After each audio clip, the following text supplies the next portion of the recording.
Salut tout le monde! Est-ce que certains d'entre vous se sont déjà empêchés de faire quelque chose par peur de ce que les autres allaient penser? Je pense que la réponse à ça c'est oui, et le live qu'on a pu faire ensemble il y a à peu près une semaine sur cette chaîne m'a convaincu aussi que c'était aussi un problème assez récurrent. D'ailleurs, si vous n'étiez pas là pour le direct, n'oubliez pas que la rediffusion du live est disponible sur ma chaîne, donc je vous le mettrai dans le petit i qui se trouve juste ici. On a parlé de pas mal de choses pendant ce live et c'était super cool. D'ailleurs, je pense qu'un de ces quatre, on va pas tarder à en refaire un, qui sera cette fois-ci, je pense, sur le thème de l'organisation à domicile. Donc si jamais ça vous parle et que vous voulez justement participer à ce live pour la prochaine fois, n'hésitez pas à me dire dans les commentaires au niveau des jours de la semaine et au niveau des horaires ce qui vous arrange le mieux, comme ça j'essaierai de voir un petit peu le moment où c'est le plus intéressant de faire ce live. Pour en revenir au sujet de cette vidéo, j'ai eu envie de vous parler du regard des autres et plus spécifiquement de comment vaincre le regard des autres. Peut-être que c'est ça qui vous empêche de lancer un blog, peut-être que c'est ça qui vous empêche de créer une chaîne YouTube, peut-être que vous avez peur justement qu'on vous juge,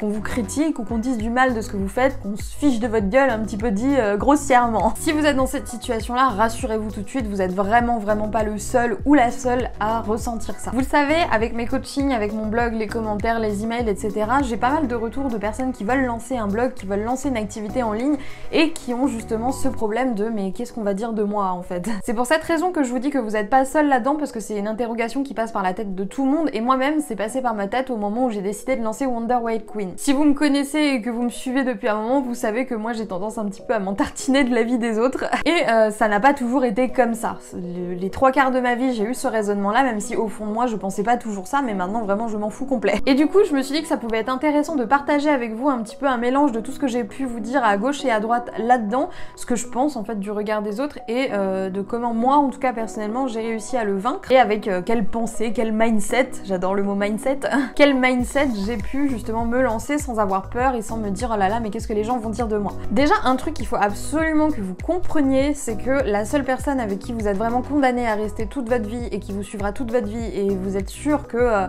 le jugement de cette personne sera toujours là en arrière-plan dans votre tête, c'est le vôtre en fait. Sans partir dans un mélodrame social, on sait très bien que les relations ça va, ça vient, que ce soit les relations amoureuses ou amicales ou même familiales parfois. On peut jamais être sûr à 200% en fait qu'une personne restera dans notre vie à long terme ou toute notre vie. C'est vraiment très compliqué à déterminer, même si bien sûr j'imagine que comme moi vous avez des amis et vous savez que vous n'allez pas rompre les liens du jour au lendemain. Mais globalement, vous ne serez jamais sûr à 200% que quelqu'un sera là du début à la fin en fait, jusqu'à la fin en tout cas. La seule personne à la rigueur avec qui vous êtes sûr et certain qu'il n'y aura jamais de coupage de lien parce que ce serait un peu compliqué, ou alors il faudrait avoir tout un délire dans son cerveau, mais enfin bref, c'est vous. Donc la personne à convaincre que vous êtes quelqu'un de bien, la personne à convaincre que vous avez des compétences, que vous êtes capable de faire quelque chose, c'est vous, c'est pas les autres. C'est pour ça que j'aime bien dire aussi aux gens, mais essayez d'être gentil avec vous-même en fait, essayez d'être indulgent envers vous-même parce que y a que vous en fait qui serez là tout le temps et il y a que votre jugement en fait qui vous suivra toute votre vie, donc vaut mieux faire en sorte que ce jugement-là soit bienveillant plutôt que de se rabaisser sans arrêt et sans arrêt en fait nourrir son esprit de penser comme quoi vous êtes pas assez bien, vous avez une sale tête ou vous n'y arriverez jamais, etc. Je pense qu'on en a assez des autres justement comme ça pour nous-mêmes nous en mettre plein la gueule gratuitement quelque part. Donc déjà la première chose c'est ça, essayez de comprendre que le seul regard qui vous suivra toute votre vie c'est votre regard et pas celui des autres, et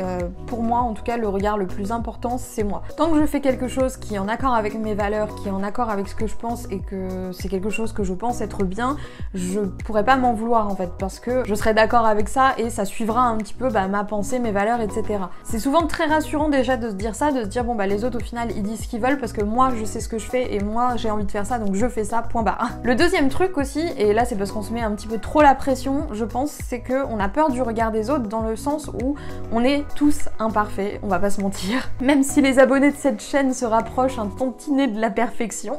Comment je vous flatte. Mais enfin tout ça pour vous dire que on a tous des défauts, on a tous des tares, hein. On peut carrément appeler ça des tares, hein, je pense. Et même les méga stars qui ont une image hyper lisse que vous jugez parfaite, que vous admirez, etc., ont leurs propres défauts aussi, même si c'est pas forcément l'image qu'ils renvoient. Dans la mesure où personne n'est parfait, en fait, pour moi on est tous sur un pied d'égalité à ce moment-là, et on n'a pas vraiment à se juger les uns les autres. C'est-à-dire que quelqu'un qui va vous dire oui, vous êtes pas assez bien, vous êtes moche, vous êtes gros, vous êtes tout ce que vous voulez, lui, il a sûrement son petit lot de choses comme ça qu'on pourrait lui dire aussi. Donc finalement ça va un petit peu dans les deux sens. Et à partir déjà du moment où on comprend que personne n'est parfait, que vous n'avez pas à être parfait et que de toute façon c'est pas possible d'être parfait, désolé, hein, spoiler, déjà déjà on est encore une fois dans cette indulgence envers soi-même et on accepte un petit peu de faire des erreurs, on accepte un petit peu d'avoir des défauts et c'est totalement humain d'être comme ça, donc il n'y a pas de honte à ça. Une vérité générale que j'ai mis du temps à accepter quand j'étais plus jeune, c'est le fait qu'on ne peut pas plaire à tout le monde. Alors, dit comme ça, c'est la phrase la plus bateau de l'univers, on est bien d'accord, mais comme je le dis souvent, si des gens ont décidé de pas aimer votre tête, ils aimeront pas votre tête. Et peu importe ce que vous faites, ils aimeront pas votre tête. Donc plutôt que de vous épuiser justement à obtenir l'approbation de ces gens-là et d'essayer de leur convenir alors que ce sera impossible parce que bah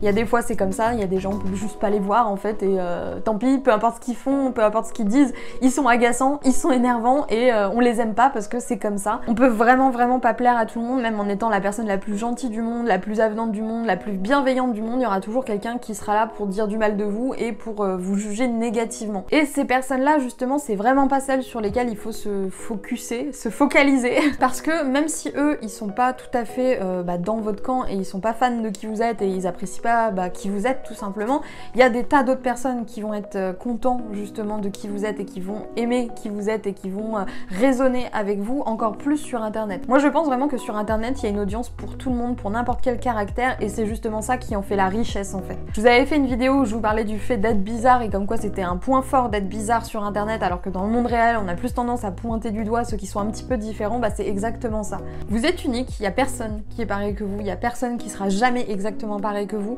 Il y aura des gens avec qui vous aurez des atomes crochus et c'est ces gens-là en fait sur lesquels il faut se concentrer, pas les gens qui disent du mal pour dire du mal et dont au final vous vous fichez complètement en réalité. On peut pas plaire à tout le monde, c'est vrai, alors choisissez vraiment de plaire aux personnes qui vous intéressent le plus et surtout de vous entourer de bienveillance autour de vous et de personnes qui apprécient vraiment qui vous êtes et qui ne sont pas là juste pour vous taper dessus et vous dire du mal. Peut-être que cette peur du regard des autres justement, vous avez conscience de tout ce que j'ai dit jusque là et vous n'avez pas vraiment peur de ce que vos amis ou votre famille va penser de vous, mais plus de ce que vos ennemis, on va dire, grosses guillemets entre ennemis, parce que je pense pas qu'on est tous des gros ennemis non plus, mais en gros ce que les personnes qui vous aiment pas et qui ont tendance à vous critiquer disent en arrivant par exemple sur votre blog ou sur votre chaîne YouTube. Il y a quelqu'un qui me parlait de ça justement dans ma vidéo sur faire sa promo je crois et qui expliquait justement qu'elle avait du mal justement à mettre en avant son travail parce que elle avait peur que ces mauvaises personnes entre guillemets tombent sur son contenu et se payent sa tronche en fait, grossièrement dit. C'est une peur qui est légitime mais il faut bien comprendre un truc, c'est que ces gens là si vraiment ils vous aiment pas et si vraiment ce que vous faites n'a aucun sens pour eux à tel point qu'ils ont envie de s'en moquer,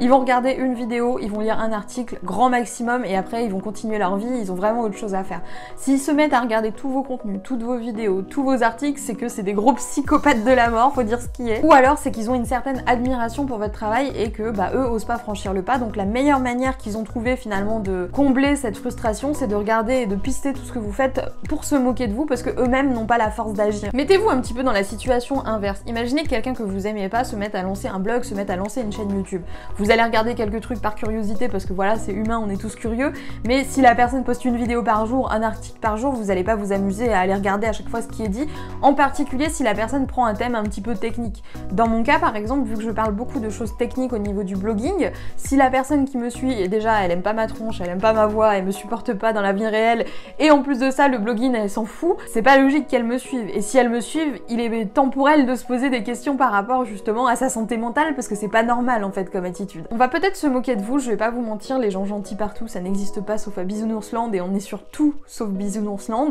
Mais ces gens là ils vont se lasser un petit peu de ce jeu là à un moment donné et encore plus si jamais vous en avez rien à faire en fait. La critique et la méchanceté gratuite, moi je pense vraiment que c'est un reflet en fait de l'état mental dans lequel se trouvent ces personnes là. Et je dis ça sans parler de problèmes mentaux au terme large du terme. Mais pour moi quelqu'un qui est méchant et qui prend le temps en fait de venir m'insulter sous une vidéo ou de venir dire du mal sur moi ou de passer 3 quarts d'heure à faire mes comptes sans que je ne sois là, c'est quelqu'un qui en lui a vraiment une énorme frustration et quelqu'un qui est vraiment mal dans sa vie et vraiment mal dans sa peau. En fait c'est comme si c'était une projection en fait de comment la personne se sent. Vu qu'elle se sent mal, elle a le besoin en fait d'aller casser gratuitement les autres juste pour se sentir un petit peu mieux dans son ego, dans sa personne, etc. En plus souvent ce que les gens vont pointer du doigt c'est leur plus grande blessure personnelle en fait. Par exemple quelqu'un qui va systématiquement attaquer l'autre sur son physique, on peut facilement en déduire quelque part que c'est quelqu'un qui déjà se sent pas bien physiquement et a peur justement d'être moche, grossièrement dit à nouveau. Naturellement, on est peut-être un petit peu vicelard, on aime tous un petit peu ragoter, on en avait parlé lors du live, moi aussi de temps en temps j'aime bien bitcher, hein. Mais c'est vraiment quelque chose qui se fait de temps en temps dans la normalité des choses, si on peut dire. Quelqu'un qui est tout le temps dans ce comportement là de critique, de dire du mal, de casser l'autre, pour moi c'est quelqu'un quelqu'un qui est mal dans sa peau, et finalement c'est peut-être cette personne-là qui est plus à plaindre que vous qui recevez la critique. Je sais pas vous, mais moi personnellement, ça m'est jamais arrivé, il me semble, je dis peut-être des bêtises, mais j'en ai vraiment pas le souvenir, ça m'est jamais arrivé en fait de prendre le temps d'aller dire du mal de quelqu'un sous une de ses vidéos, sous un de ses contenus, parce que j'ai pas que ça à faire, je m'en fiche un petit peu, et si je le pense, ça regarde que moi, et j'ai bien conscience que tout le monde ne pense pas comme moi. Quelqu'un qui fait vraiment la démarche d'aller poster quelque chose de négatif comme ça, pour moi c'est quelqu'un qui est déjà en colère dans sa vie, et ça n'a pas de rapport vraiment avec vous en fait, il faut vraiment pas le prendre personnellement. D'ailleurs justement quand j'avais commencé cette chaîne, j'avais souvenir de quelqu'un justement qui m'avait posté un truc un petit peu limite, et je lui avais dit que j'étais vraiment désolée pour lui, et que j'étais vraiment désolée que les choses se passent mal pour lui en ce moment, et que j'espérais que la situation allait s'arranger, et qu'il allait trouver un autre espace que mon espace commentaire pour déverser sa frustration. Bizarrement, je n'ai jamais eu de réponse. Donc quelque part, c'est que c'était pas si faux. La peur du regard des autres, en particulier sur internet, c'est aussi la peur du haters. Et les haters, je pense qu'on est tous d'accord sur le fait que c'est pas nécessairement des gens qui sont bien en fait, donc qui sont bien dans leur vie, bien dans leur peau. Quand on est bien dans sa vie, bien dans sa peau, on n'a vraiment pas que ça à faire d'aller insulter les gens qu'on connaît pas et d'aller poster un commentaire qui est l'une des choses la plus lâche du monde quelque part, parce qu'on dit même pas les choses en face à visage découvert. Un truc aussi à comprendre, c'est que même si ces gens-là peuvent être très agressifs, très mauvais dans leur contenu, ils auront jamais la même portée, on va dire, enfin leurs mots auront jamais la même portée que vos pensées négatives par rapport à vous-même. Cette phrase était grave chelou. C'est-à-dire que pour moi, il y a personne qui sera jamais plus dur envers vous et qui n'aura jamais la critique aussi dure que vous en fait. Parce que c'est vous qui vous regardez le matin dans le miroir et qui vous dites oh là là j'ai une sale tête, ou c'est vous qui inconsciemment vous dites sans arrêt je suis pas capable de faire ça, je vais pas y arriver, oh là là je suis nulle, oh là là machin. Personne en fait ne vous dit ça au quotidien, et si quelqu'un fait ça, ça s'appelle du harcèlement moral et c'est puni par la loi. C'est pour ça que dans mon premier conseil je vous donnais justement cette idée d'être bienveillant envers soi-même, parce que à partir du moment où votre voix intérieure vous arrivez à la canaliser pour qu'elle soit positive et pour qu'elle soit bienveillante en fait, un peu comme une amie, les choses changent énormément. Si par exemple le matin vous vous dites oh là là j'ai vraiment une sale tête aujourd'hui, j'ai les yeux tout collés, j'ai les yeux gonflés, etc. Plutôt que de vous dire je suis moche, c'est horrible, dites-vous alors aujourd'hui j'ai besoin de me reposer, aujourd'hui j'ai besoin de prendre soin de moi et repose-toi un petit peu, tu seras plus jolie demain, ça ira mieux demain, etc. etc. Vraiment personne ne sera jamais aussi dur que vous envers vous-même, alors changez ça, faites en sorte que toutes les pensées négatives que vous ayez envers vous-même, il faut les étouffer et les remplacer par des pensées positives. Quand on parle d'entrepreneuriat, que ce soit du blogging, YouTube ou autre, on parle aussi très souvent d'état d'esprit, de mindset. Et dans cette logique-là de mindset, c'est aussi savoir orienter ses pensées personnelles pour que les choses aillent dans le bon sens et pour que les choses soient toujours positives au maximum. Je crois que c'est Bouddha qui disait vous êtes ce que vous pensez, c'est exactement ça en fait. Plus vous allez ruminer des pensées négatives en permanence et plus vous serez négatif et plus vous vous sentirez mal et plus le cercle vicieux va continuer comme ça. Pour conclure cette vidéo, moi j'aimerais vraiment vous dire qu'il faut jamais laisser qui que ce soit vous empêcher d'accomplir ce que vous avez envie d'accomplir. Vous avez peut-être peur, vous avez peut-être un petit peu la chocotte que les gens vous critiquent, que les gens se moquent de vous, etc. J'imagine que dans votre vie, tristement, on s'est déjà moqué de vous, on a déjà dit du mal de vous et vous êtes encore là, en fait, vous êtes encore vivant et il n'y a pas de souci, c'est des choses qui arrivent et malheureusement on peut jamais les empêcher. Eleanor Roosevelt disait que peu importe ce que vous faisiez, les gens allaient vous critiquer. Donc faites ce qui a du sens pour vous, faites ce qui est important pour vous et surtout, s'il vous plaît, ne vous empêchez jamais d'accomplir quoi que ce soit juste par peur de ce que les autres vont en penser, juste par peur du jugement des autres. Si jamais vous continuez comme ça à vous dire machin il va penser ça donc je ne fais rien, etc. et à vous braquer comme ça en ayant peur de ce que les autres pourraient éventuellement penser, c'est quelque chose que vous allez regretter toute votre vie et arrivé à un moment donné, il n'y aura plus moyen de récupérer ça parce que